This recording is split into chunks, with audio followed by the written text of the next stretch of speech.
আমরা কুরবানি সংক্রান্ত কিছু মাসাইল আলোচনা করব। মনোযোগ দিয়ে মাসালাগুলো শুনবেন। মনোযোগ এদিক সেদিক হলে অনেক সময় মাসালাগুলো বুঝে আসবে না। মাসালা নাম্বার 1, কুরবানি কার উপর ওয়াজিব? এটা আমরা গত জমাতে বলে ফেলেছি। কুরবানি কার উপর ওয়াজিব? নেশাব পরিমাণ সম্পদের মালিক যদি হয় কোনো ব্যক্তি, তাহলে তার উপর কুরবানি ওয়াজিব। নেশাব পরিমাণ সম্পদের মালিক হলে কুরবানি ওয়াজিব। নেশাব পরিমাণ সম্পদ কি? নেশাব পরিমাণ সম্পদ কত টাকা বা কি পরিমাণ সম্পদ থাকলে এটাকে নেশাব বলে? এই আলোচনাগুলো আমরা প্রায় সময় করি। যাকাতের আলোচনা আসলে করি, হজের আলোচনা আসলে করি, কুরবানির আলোচনা, ফিতরার আলোচনা, সব ক্ষেত্রে নেশাব শব্দটা বলি। এই জন্য যারা নিয়মিত জমা পড়েন, এখানে বছর কি বছর পড়তেছেন কিন্তু এই শব্দগুলোর সাথে পরিচয় না, তো উচিত এগুলো জানা থাকা, সবার এগুলো জানা থাকা উচিত। নেশাব পরিমাণ হলো 52.5 ভরি রূপা, 52.5 তোলা বা ভরি যেটা বলেন, এই পরিমাণ রূপার দাম যত টাকা। রূপার দাম বর্তমানে হিসাব ধরলে 52.5 ভরির দাম হয়তো 2 লক্ষ টাকা বা তার চেয়ে কম বেশি হতে পারে। এই পরিমাণ টাকা অথবা সম্পদ প্রয়োজনের অতিরিক্ত, বলবেন যে প্রয়োজনের অতিরিক্ত কি, আমার তো কোটি কোটি টাকা আছে, এটা তো আমার প্রয়োজন না। এটা দৈনন্দিন আপনার প্রয়োজনে পড়ে না, নিত্য প্রয়োজনের অন্তর্ভুক্ত না। ব্যাংকে টাকা আছে, বিভিন্ন জায়গা জমিন আছে আপনার, ওগুলো নিত্য প্রয়োজনের অন্তর্ভুক্ত না। প্রয়োজন থেকে খালি না, তবে এখানে ধর্তব্য হলো নিত্য প্রয়োজনীয়। মানে যেই জায়গাটা থেকে আপনি বছরে 1 টাকা না আসলেও সমস্যা নাই, এটা ছাড়াও আপনি চলতে পারেন। এমন গাড়ি বা বাড়ি আছে যেটার দ্বারা আপনার বছরে 1 টাকা না আসলেও সমস্যা নাই, এটার দ্বারা না আসলেও আপনার বছর চলে যায়। অথবা ব্যাংকে বা সমিতিতে বা যে কোনো জায়গায় আপনার টাকা আছে, এই টাকাটা 2 লক্ষ টাকার মতো, মানে 52.5 ভরি রূপার দামের মতো। বা টাকা ছাড়াও ঘরের আসবাবপত্র আছে, অনেক সময় মা বোনরা অনেক আসবাবপত্র কিনে রাখেন, বা স্বর্ণ আছে, রূপা আছে, সবগুলো মিলাইলে দেখা যাবে 2 লক্ষ টাকার চাইতে বেশি হয়ে যায়। তাহলে এই টাকাটা যদি ওনার কাছে থাকে, কুরবানি ওয়াজিব হয়ে যাবে। কতদিন থাকতে হবে এই টাকাটা?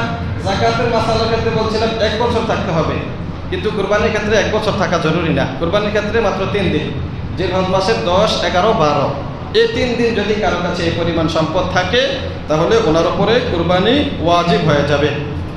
হ্যাঁ, কাদের ওপরে? সবার ওপরে না, প্রাপ্ত বয়স্ক হতে হবে। প্রাপ্ত বয়স্ক এবং সুস্থ মস্তিষ্ক সম্পন্ন, প্রাপ্তবয়স্ক এবং সুস্থ মস্তিষ্ক সম্পন্ন, এবং এই লোকটা পাগল না হতে হবে। সুস্থ মস্তিষ্ক মানে পাগল না, প্রাপ্তবয়স্ক মানে সে বালেগ হয়ে গিয়েছে। তাহলে অনেক সময় ছোট বাচ্চা থাকে, এদের সম্পত্তি থাকে, এদের নামে অনেক জায়গা থাকে, স্বর্ণ গয়না থাকে, তো তাদের জন্য কুরবানি ওয়াজিব হবে না। ছোট বাচ্চাদের উপরে কুরবানি ওয়াজিব হবে না, শুধুমাত্র প্রাপ্তবয়স্ক পুরুষ এবং মহিলা। আমরা কিন্তু অনেকে মনে করে যে পরিবারভুক্ত হইলে, মানে বাচ্চা কাচ্চা হইলে তারপরে ওনার পক্ষ থেকে কুরবানি দিব। এর আগে দেখা যায় অনেক যুবক ভাইয়েরা অনেক সম্পত্তি আছে, টাকা পয়সা আছে, ব্যবসা বাণিজ্য করে, দোকানদারি করে বা চাকরি করে, এই যুবক ভাই ওনার পক্ষ থেকে কুরবানি দেয় না, বলে আব্বার পক্ষ থেকে দিয়ে দিলে হবে। এটা কিন্তু আমরা ভুল করতেছি। এটা মাসালা যে 51 পরিবার বা এক পরিবারে অনেকজন বসবাস করে, শুধুমাত্র একজনের পক্ষ থেকে কুরবানি দিলে হবে না। যতজন এখানে নেশার পরিমাণ সম্পদের মালিক হবে, ততজনের পক্ষ থেকেই কুরবানি দিতে হবে। বাবার এই পরিমাণ সম্পদ আছে, তো বাবার পক্ষ থেকে দিতে হবে। ছেলের আছে, ছোট ছেলের যার মাত্র বয়স 20 বছর, তো তার পক্ষ থেকেও দিতে হবে। মায়ের আছে, ওনার পক্ষ থেকে দিতে হবে। বোনের সম্পত্তি আছে এই পরিমাণ, বোনের পক্ষ থেকে দিতে হবে। শুধু একজনের পক্ষ থেকে দিলে কুরবানি আদায় হবে না। নাবালিগ বাচ্চা কুরবানি বললাম যে এটা জরুরি না, প্রাপ্তবয়স্ক হলে দিতে হবে। মুসাফির ব্যক্তি যিনি 48 মাইল দূরে যাওয়ার নিয়ত করে ঘর থেকে বের হয়েছেন, অথবা 48 মাইল দূরে, মাইল হিসাব বর্তমান কিলোমিটার 78 কিলো, এতটুকু দূরে উনি যাওয়ার নিয়ত করেছেন, এই 3 দিন উনি রাস্তায় কাটালেন, অথবা এই 3 দিন উনি অপরিচিত কোনো জায়গা, মানে পরিচিত হতে পারে আত্মস্বজন, কিন্তু ওইখানে উনি 15 দিনের বেশি কোনো সময় থাকেন নাই, বা ওইখানে ওনার কোনো বাসা বাড়িও নাই, তাহলে উনি মুসাফির। এই মুসাফিরের উপরও কুরবানি ওয়াজিব না। তাহলে যারা 3 দিন মুসাফির থাকবে তাদের উপরে কুরবানি ওয়াজিব হবে না। মুকিম হইলে তার উপরে কুরবানি ওয়াজিব। দরিদ্র ব্যক্তির কুরবানি বললাম যে নেশাব পরিমাণ সম্পদ এই পরিমাণ হবে। এখন কারো এই পরিমাণ সম্পদ নাই, কিন্তু তার মনে চাইতেছে আমি একটা কুরবানি করি। এই পরিমাণ সম্পদ নাই, কিন্তু উনি চাইতেছেন কুরবানি করবেন, করতে পারেন, সমস্যা নেই, সওয়াবও পাবেন। সওয়াবে কোনো কমতে হবে না, বরং কুরবানি যদি করতে পারেন এর দ্বারা আল্লাহ তাআলা আরও বেশি খুশি হবেন। যে বান্দার এই পরিমাণ তাওফিক না থাকা সত্ত্বেও করতেছে, তো কুরবানি করতে পারেন। একটা ছাগল আইনা দিলেও কুরবানি হয়ে গেল 1 বছর বয়সে। কুরবানি কখন করবে এবং কয়দিন করতে পারবে? বললাম তো 3 দিন, 10, 11, 12 জিলহজ মাসের এই 3 দিন কুরবানি করতে পারবে। এই রাতের বেলা কুরবানি করতে পারবে কিনা মাসালা। রাতের বেলা কুরবানি করতে পারবে 10 তারিখে এবং 11 তারিখে, কিন্তু উত্তম হলো না করা, দিনের বেলায় কুরবানি করা। কেউ চাইলে 10, 11 তারিখের রাতেও কুরবানি করতে পারে, তবে শর্ত হলো পর্যাপ্ত পরিমাণ লাইটিং থাকতে হবে, লাইটিং ব্যবস্থা। একেবারে আলো যেন কোনো কমতি না থাকে, ভালো আলোর মধ্যে রাত্রে কুরবানি করতে পারবে, তবে উত্তম হলো দিনে কুরবানি করা। 12 তারিখ কিন্তু রাত্রে করতে পারবে না, কারণ 12 তারিখ সূর্য ডুবে গেলে 13 তারিখ শুরু হয়ে যায়। এজন্য সূর্য ডোবার আগেই শেষ করতে হবে, 12 তারিখ সূর্য ডোবার আগে। কুরবানির দিনগুলোতে কুরবানি করতে না পারলে কারো কোনো সমস্যা দেখা দিছে, যে হাসপাতালে আছে বাবা বা কেউ মারা গেছে, ওনারা দৌড়াদৌড়িতে ছিলেন, অপারেশন, বিভিন্ন রোগ থাকে, তো এই জন্য 3 দিন অতিবাহিত হয়ে গেছে, কুরবানি করতে পারেন না, তাহলে উনি কি করবেন? ওনার জন্য মাসআলা হলো 3 দিন যদি অতিবাহিত হয়ে যায় এরপরে আর কুরবানি করবেন না। যে জন্তুটা ক্রয় করেছিলেন এটা সদকা করে দিবেন, এটারে জীবিতই সদকা করে দিবেন, এটাকে আর কুরবানি করতে পারবেন না। তাহলে এই কাজটা করতে হবে 3 দিনে কেউ কুরবানি দিতে না পারলে। কোন কোন পশু দিয়ে কুরবানি করা যাবে? উট, গরু, মহিষ, ভেড়া, বকরি, দুম্বা। আপাতত এই 6টা আমাদের গৃহপালিত পশু হিসাবে আছে। উট, গরু, মহিষ, ভেড়া, বকরি, দুম্বা, এগুলো দিয়ে কুরবানি করতে পারবে। এছাড়া গাধা অথবা বন্য গরু অথবা এই ঘোড়া, এগুলো দিয়ে কুরবানি করা যাবে না। নর ও মাদি পশুর কুরবানি, মানে পুরুষ যেই পশুটা এটা দিয়ে কুরবানি যেমন করা যাবে, মহিলা পশু দিয়ে কুরবানি করা যাবে, এতে কোনো বাধা নাই। পশুর বয়স সীমা কত হবে, এই বিষয়টা সবচেয়ে বেশি গুরুত্বপূর্ণ। আমরা অনেকে একা একা কুরবানি দিয়ে গরু একটা কিনে নিয়ে আসি, কিন্তু এটার বয়স হয় না, তাহলে কিন্তু কুরবানি হবে না। খুব সতর্কতার বিষয়। পশুর বয়সের ক্ষেত্রে উট এটার 5 বছর হতে হবে, কমসে কম 5 বছর শেষ হতে হবে। গরু, মহিষের জন্য 2 বছর হওয়া জরুরি, একেবারে লাজেম, আবশ্যক 2 বছরই হতে হবে, এর চেয়ে কম হলে কুরবানি হবে না। ভেড়া, বকরি, দুম্বা এগুলোর জন্য 1 বছর হওয়া জরুরি। বকরি আর দুম্বার ক্ষেত্রে একটু ছাড় আছে, বকরি না, ভেড়া আর দুম্বার ক্ষেত্রে বকরি 1 বছরই হতে হবে, এটা কম হলে হবে না। শুধুমাত্র ভেড়া আর দুম্বা এগুলো যদি 6 মাস বয়স পার হয়ে গেছে, কিন্তু দেখতে হৃষ্টপুষ্ট দেখা যায়, বড় সড়ো, দেখলে মনে হয় 1 বছরেরই বাচ্চা, 1 বছর হয়ে গেছে এটা, তাহলে ভেড়া আর দুম্বা এটা 1 বছরের কম হইলেও কুরবানি হবে। কিন্তু বকরির ক্ষেত্রে এই সুযোগ নাই, গরুর ক্ষেত্রেও এই সুযোগ নাই, মহিষের ক্ষেত্রেও এই সুযোগ নাই, উটের ক্ষেত্রেও এই সুযোগ নাই। বয়স সীমার কমে কুরবানি দিলে কুরবানি হবে না। শুধুমাত্র ভেড়া আর দুম্বার মধ্যে একটু ছাড় আছে, এটা যদি দেখতে বড় লাগে কিন্তু 6 মাসের বেশি বয়স হয়ে থাকে, তাহলে এটা দিয়ে কুরবানি দেওয়া যাবে। 1 পশুতে কয়জন শরিক হতে পারবে? গরু, মহিষ, উট এগুলোর মধ্যে 7 জন শরিক হতে পারবে। ভেড়া, বকরি, দুম্বার মধ্যে একজনই, এটা একজনের বেশি দিতে পারবে না। 2 বা ততোধিক ব্যক্তি মিলে এক শরিক হতে পারবে কিনা, এটা অনেকে করে থাকে, যে আমরা একটা শরিক নিলাম, 2 জনে মিললাম, 2 ভাই মিললাম একটা শরিক নিছি, 1 গরু না, কিন্তু 1 গরু তো দিতে পারবে, 1 গরুতে 7 জনের মধ্যে যতজন দিতে পারে, কোনো সময় 3 জনে দিল, 2 জনে দিল, 5 জনে দিল, 7 জন পর্যন্ত দিতে পারবে 1 গরুতে। কিন্তু একটা অংশ মানে 7 ভাগের যে 1 ভাগ, এটা একজনে দিতে হবে, এটার মধ্যে 2-3 জন শরিক থাকতে পারবে না। 2 ভাই মিলে একটা শরিক নিলাম, এটা হলে হবে না, একজনের জন্য একটা শরিক নিতে হবে। 2 ভাই মিলে 1 শরিক নিলে এই কুরবানি হবে না। কোনো অংশীদারের গলত নিয়ত থাকলে, একসাথে কোরবানি দিতেছেন 6 জন, 5 জন, 7 জন মিলে, এখানে কোনো অংশীদারের নিয়ত যদি ভুল থাকে, নিয়ত ওনার উনি কুরবানির গোশত খাবেন, গোশত দিয়ে অনুষ্ঠান করবেন, বিভিন্ন কাজ করবেন, অথবা ওনার এখানে কামাইয়ের যে টাকাটা দিয়েছেন, এটা আরও গুরুত্বপূর্ণ মাসালা। কারো কামাই যদি একেবারে সম্পূর্ণ হারাম অথবা তার বেশিরভাগ কামাইয়ের টাকা হারাম হয়, তাহলে এই লোকের সাথে কোরবানিতে শরিক না হওয়া, এই লোকের সাথে কোরবানিতে শরিক না হওয়া। আর কিছু হারামভাবে আসে, কিছু হালালভাবে, বা বেশিরভাগ অংশ তার হালাল, তাহলে ধরে নেওয়া যায় উনি হালাল থেকে টাকাটা দিয়েছেন, তারপরেও উত্তম হলো ওনার সাথে শরীকে কুরবানি না দেওয়া। তো এখন যে 6 জন বা 7 জন কুরবানি দিচ্ছেন, এদের মধ্যে কেউ যদি এরকম থাকে, তাহলে সবার কুরবানি বাতিল হয়ে যাবে। এজন্য শরিক নেওয়ার ক্ষেত্রে খুব হুঁশিয়ার, সাবধান থাকতে হবে। সমাজ রক্ষার্থে বা গোশত খাওয়ার নিয়তে এরকম কেউ যদি কুরবানি দেয়, যে সামাজিকভাবে এত বছর দিয়ে আসছে, এখন না দিলে মানুষ কি বলবে, তাহলে ওনার কুরবানি হবে না। অথবা কুরবানির এত কিছু গোশত হবে, এটা আমরা এভাবে খামু, বিভিন্ন প্ল্যান করে রাখছে, অনুষ্ঠান করবো, এ ধরনের কাজের দ্বারা কুরবানি সহি হবে না। আর খাবেন তো অবশ্যই, এবং এটার দ্বারা দাওয়াতও খাওয়াতে পারেন, মানুষকে দাওয়াত করতে পারেন, খাওয়াইতে পারবেন, কিন্তু এটাই যেন মাকসাদ না হয়, উদ্দেশ্য হয় আল্লাহর সন্তুষ্টির জন্য কুরবানি করছি, কেউ খাইলো বা কাউকে দিলাম, এটা ভিন্ন কথা, তবে কুরবানিটা আল্লাহর জন্যই করছি। কুরবানির পশুতে আকিকার অংশ, এটা নিয়ে অনেক কথা। আমাদের ফিকি হানাফি মাযহাব অনুযায়ী কুরবানির পশুতে আকিকার অংশ নেওয়া যায়, বিভিন্ন মাযহাব বা অন্য মতাবলম্বী ওনাদের মতে আকিকার অংশ কুরবানিতে নেওয়া যায় না। আমাদের মত অনুযায়ী কুরবানিতে আকিকার অংশ থাকতে পারে। কেউ দুইটা শরীক রাখলো কুরবানির জন্য, একটা রাখলো আকিকার জন্য, সমস্যা নাই। আকিকার জন্য একটা বা দুইটা আলাদাভাবে উনি যে কয়টা চায় রাখতে পারবে। হারাম টাকা দিয়ে কুরবানি, এটা বললাম একটু আগে। পশু কেনার পর কাউকে শরীক করতে পারবে কিনা, কিনে ফেলছেন একা, কিন্তু পরবর্তীতে দেখতেছেন যে ভাতিজা বা ভাই ওনারা গরু কিনতে পারতেছে না, তো আপনি ইচ্ছা করলে ওনাদেরকে শরীক করতে পারেন, শরীক করে নেবেন, শরীক করতে পারেন, কোনো সমস্যা নাই। তো শরীক করার টাকাটা কী করবেন, এটাও উত্তম মাসালা হলো এই টাকাটা সদকা করে দেওয়া। তবে আপনি বললেন যে না সদকা করবো না, এটা রেখে দিন, এটাও জায়েজ আছে। তবে উত্তম হলো এই টাকাটাও সদকা করে দেওয়া। শরীক কেনার সময় শরীক ছিল না, পরবর্তীতে শরীক করেছেন, তাহলে ওনার টাকাটা সদকা করে দেওয়া উত্তম। ইচ্ছা করলে টাকাটা রেখেও দিতে পারেন। দুর্বল পশুর কুরবানি, দুর্বল পশু এমন দুর্বল এটা হাঁটতে পারে না, ভালো করে চলতে পারে না, এই বসছে, এটা ঠেলা নেওয়া লাগে, গাড়িতে নেওয়া লাগে, তাহলে এরকম দুর্বল পশু দিয়ে কুরবানি করা যাবে না। দাঁত না থাকলে কুরবানি করা, দাঁত থাকার বিষয়টা দেখেন, আমাদের মুরব্বীরা যারা গরু কেনাবেচা করে ওনারা বোঝে যে বিশেষ দুইটা দাঁত আছে, এগুলা 2 বছর হইলে দাঁতগুলো ওঠে, তো এটা খারাপ না, এটা ভালো। এই অনুযায়ী ওনারা গরু কিনতে পারেন, যাচাই বাছাই করে, এটা অভিজ্ঞতার আলোকে কিনেন, তো এটা ভালো। দেখবেন যে দুইটা দাঁত, বিশেষ দাঁত, কোন দাঁতগুলো এটা যারা কিনে তারা বুঝবে। এই দাঁত দেখে যদি গরু কিনে কোনো সমস্যা নেই। তবে কোনো কোনো সময় দাঁত না উঠলেও বয়স হয়ে যায়, এটা স্বাভাবিক হইতে পারে মাঝে মধ্যে, যে দাঁত এখনও পুরোপুরি দুইটা ওঠে নাই কিন্তু 2 বছর হয়ে গেছে, তাহলে কুরবানি দেওয়া যাবে।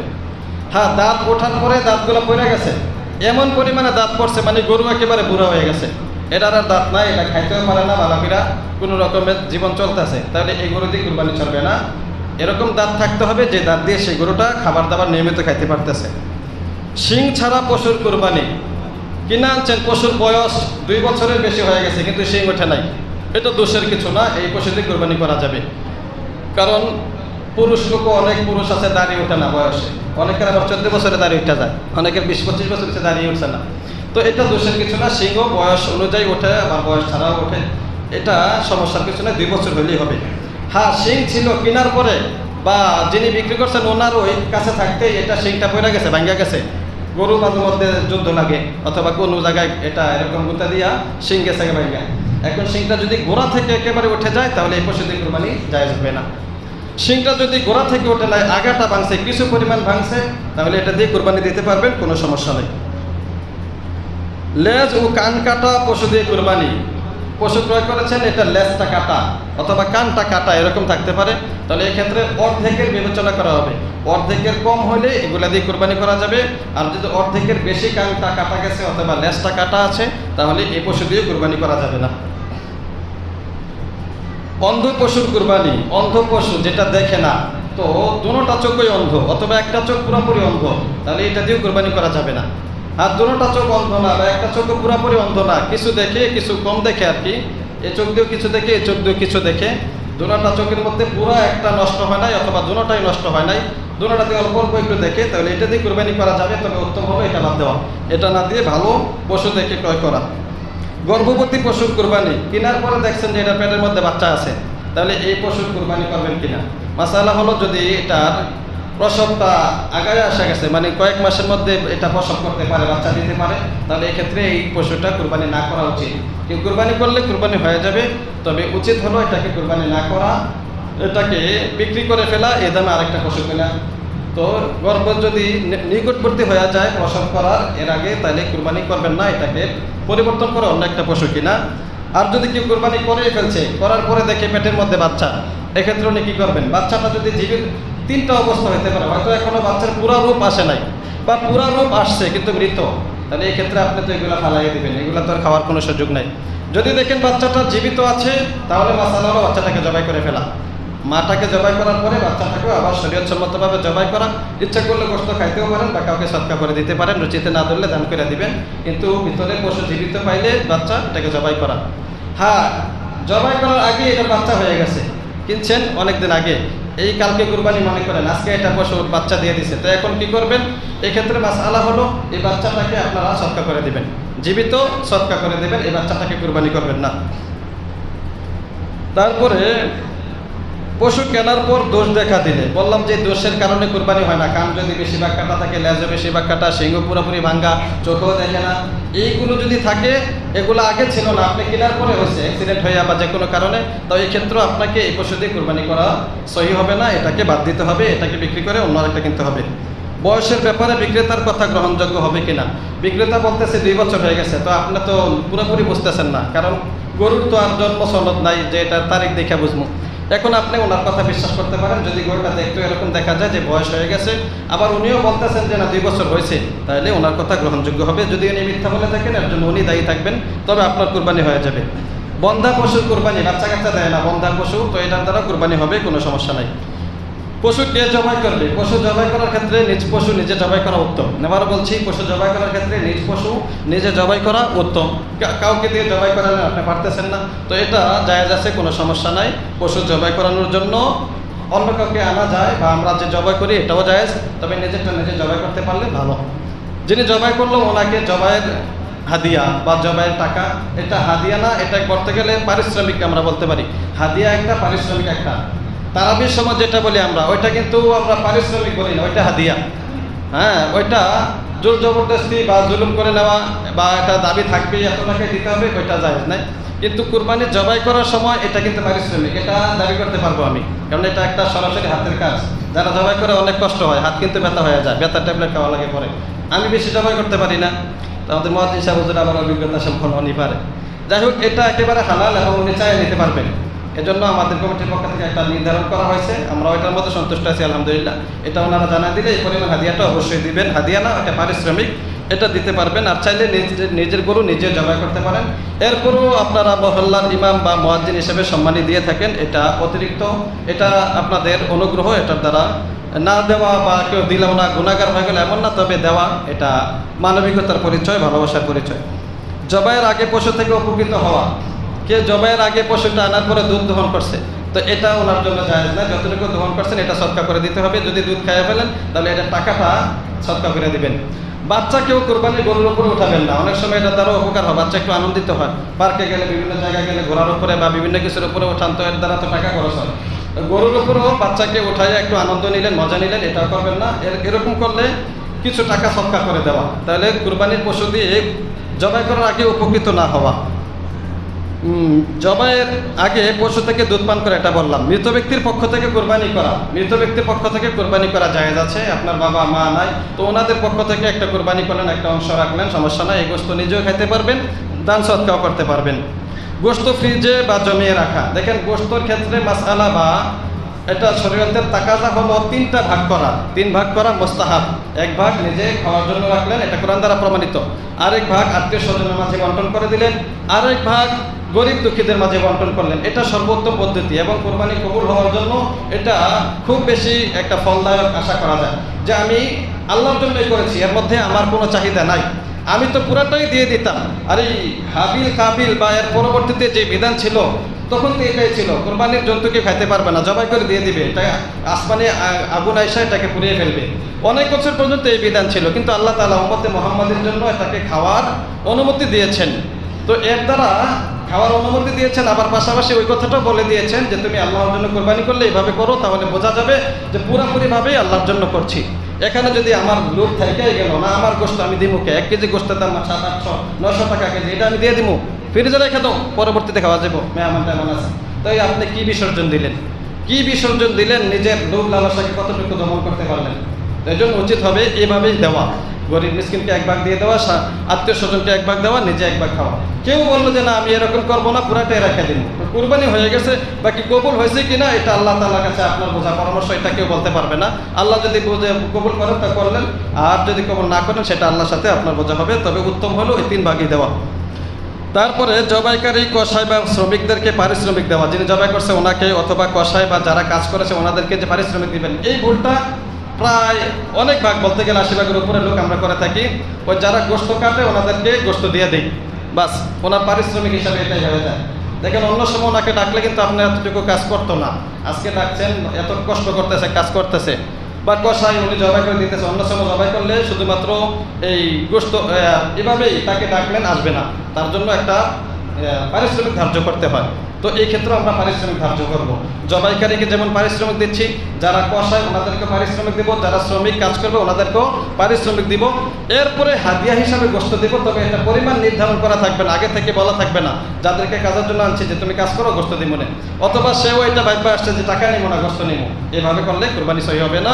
তার জন্য আলাদা পারিশ্রমিক নির্ধারণ করবেন। যত টাকা পারিশ্রমিক স্বাভাবিকভাবে দেওয়া হয়, এত ঘন্টা কাজ করলে 400-500 টাকা দেওয়া হয়, তো তাকে এই পরিমাণ টাকাই দিবেন। পরবর্তীতে যেটা দিবেন এটা তো আপনি দেওয়ার জন্যই, কুরবানি তো এরকমই, তো তাকেও হাদিয়া দিলেন গরিব হিসেবে অথবা পার্শ্ববর্তী প্রতিবেশী হিসাবে, বাকি তার জন্য পারিশ্রমিক আলাদা থাকতে হবে। নিস্তেজ হওয়ার আগে আর কয়েকটা মশলা বলতেছি। নিস্তেজ হওয়ার আগে গরুর মধ্যে যেই কাটাকাটি শুরু করে দেয় এটা উচিত না। গরুটা একেবারে নিস্তেজ হওয়ার পরে তারপরে সেখানে কাটা শুরু করব। অন্য কারো ওয়াজিব কুরবানি আদায় করলে, অন্য কারো পক্ষ থেকে ওয়াজিব কুরবানি আদায় করতেছেন, তো তার পক্ষ থেকে অনুমতি নেবেন যে তোমার কুরবানিটা আমি দিয়ে দিতেছি তোমার পক্ষ থেকে। তারপরে ঋণ করে কোরবানি করা যায় আছে কিনা, যার জন্য কোরবানি করা ওয়াজিব উনি ঋণ করে করতে পারেন এবং করবেন। কোরবানি ওয়াজিব হয়ে রয়েছে কিন্তু নগদ টাকা নাই, তো টাকা ঋণ করে আনলে হলেও করবেন। যার জন্য কোরবানি করা ওয়াজিব না, উনি ঋণ করবেন না, কারণ ওনার ঋণ দেওয়া আবশ্যক, উনি ওয়াজিব না হলে ঋণ করবেন না। নবীজি সাল্লাল্লাহু আলাইহি সাল্লামের পক্ষ থেকে কুরবানি করা এটা উম্মতে মুহাম্মাদের জন্য বড় সৌভাগ্যের বিষয়। যারা একটা গরু আস্ত কুরবানি দেন বা অনেক শরীক আছে আপনার, একটা অংশ নবীজি সাল্লাল্লাহু আলাইহি সাল্লামের পক্ষ থেকে কুরবানি করবেন। পরবর্তীতে এই গোশতটা নিজেও খেতে পারেন, দান সদকাও করতে পারেন। খাসি দিয়ে কুরবানি করা, ফিকহে হানাফির প্রসিদ্ধ মত অনুযায়ী খাসি দিয়ে কুরবানি করা জায়েজ। কেউ কেউ একতলাফ করেছেন, তবে নির্ভরযোগ্য ফতোয়া অনুযায়ী খাসি দিয়েও কুরবানি করা জায়েজ। কুরবানির চামড়ার বিধান, চামড়া থেকে চাইলে নিজে রেখে দিতে পারে, খাইতে যদি মন চায় কেউ খায়, অনেক জায়গায় খাইতে পারবেন, অথবা এটা দিয়ে বসার গদি যে কোনো কাজে লাগাইতে পারেন। আর যদি এটাকে বিক্রি করেন তাহলে টাকাটা সদকা করে দিতে হবে। আমাদের মাদ্রাসাতে সাধারণত চামড়া নিয়ে নেয়, ওনারা এখানে বিক্রি করে কাজে লাগায়, ওখানে দিয়ে দিবেন। তারপরে পশুর হাড়, চর্বি ইত্যাদি বিক্রি করা যাবে না। এগুলো টোকায় নিলে বিক্রি করতে পারে, কুরবানি দাতা হিসাবে আপনি এগুলো বিক্রি করবেন না। কুরবানির পশু চুরি হয়ে গেলে বা মারা গেলে নতুন করে পশু কিনতে হবে। জীবিত ব্যক্তির পক্ষ থেকে কুরবানি দেওয়া, পক্ষ থেকে দেওয়া যাবে। একজন জীবিত আছে, ওনার পক্ষ থেকে আপনি দিতেছেন, বাবা মার নামে, সমস্যা নেই, ওনাদের পক্ষ থেকে দেওয়া যাবে। বিদেশে অবস্থানরত ব্যক্তির কুরবানি, বিদেশে যিনি অবস্থান করতেছেন ওনার কুরবানি উনি যেই জায়গায় মন চায় সেই জায়গায় দিতে পারবেন দেশে। তবে শর্ত হইল যে ঈদের নামাজ এখানে শেষ হইতে হবে, যেখানে কুরবানিটা দিবেন ওইখানে ঈদের নামাজটা শেষ হইতে হবে। কথার কথা, সৌদি আরবে একদিন আগে ঈদ করে ফেলাইছিলেন, তো ওই দিনই বলতেছে ফোন দিয়া যে আমার কোরবানিটা দিয়ে দাও, আমি ঈদের নামাজ করে বলছি, এটা হবে না। কারণ ওনার কোরবানি যেখানে দেওয়া হবে সেখানে ঈদের নামাজ হতে হবে। আল্লাহ তাআলা আমাদেরকে এগুলো বোঝার তৌফিক দান করুক।